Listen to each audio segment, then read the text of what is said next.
Well, the OECD, which is essentially a think tank for 34 of the richest and most developed countries around the world, has come out with its second outlook of the year. And what it's decided to do in that outlook is to cut for the second time its expectations for Eurozone GDP, warning that globally this really is the weak spot that needs to be tackled. It's expecting Eurozone GDP to fall, as you can see there, by 0.6% this year in 2013.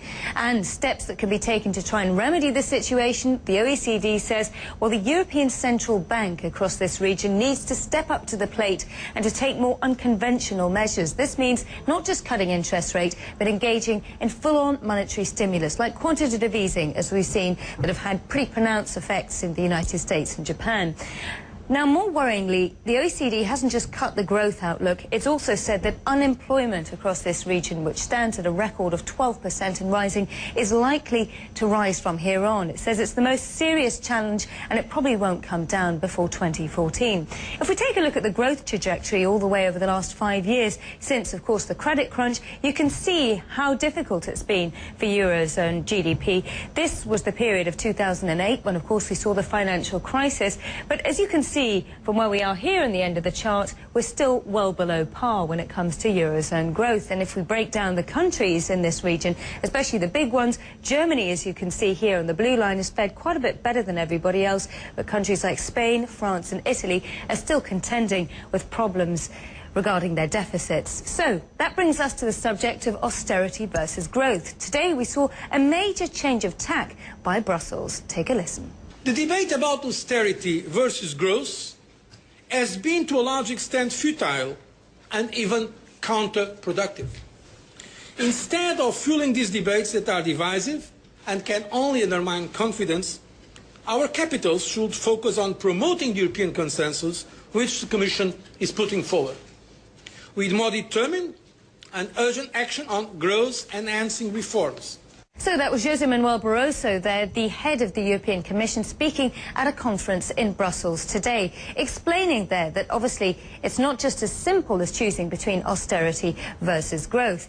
But the key issue for the European Union is that already 20 out of the 27 countries within this bloc can't adhere to the deficit rules, which is one reason why, in the face of slowing growth, rising unemployment and increased protests against austerity, those in Brussels are having to change the rules. Nina Dos Santos, CNN, London. So let's get a little bit more about the real impact these policy reforms announced today might have. I'm joined by PIMCO Chief Executive Mohamed El-Erian, an advocate for stimulus as opposed to austerity measures. Thank you very much for joining us, Mohamed. Let me ask you first. I mean, it seems like we've put the brakes on austerity, but why now? So we've only tapped the brakes, and why now? Because finally, the OECD and the European Commission is getting realistic. So they've revised down again their forecast for growth.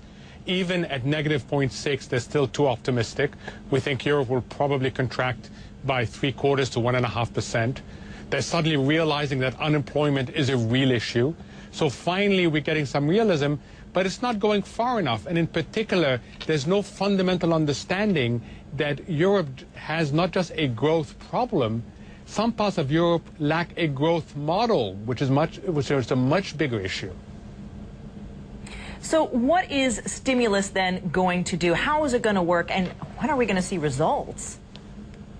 So we're not going to see much in the short term because not much is being done. Here's how to think about it. If you look at Europe and start in the strongest part of Europe, Germany. Germany is now flat and unemployment is going up. Why?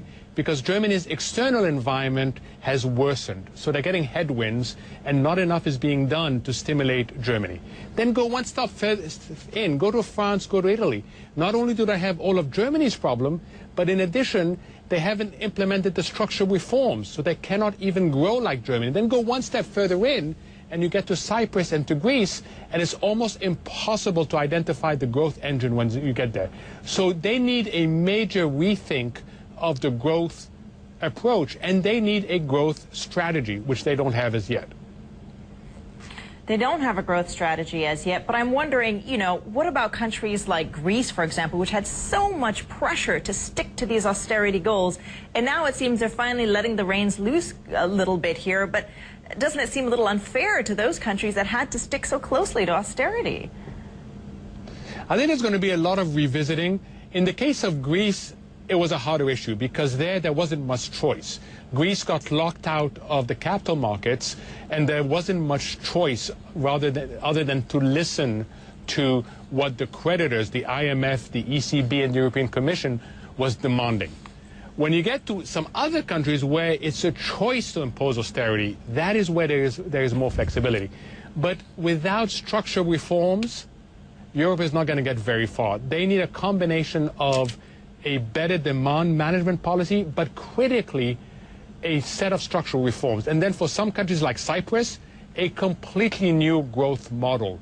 That economy has to be rewired from the bottoms up, and that's going to take a long time.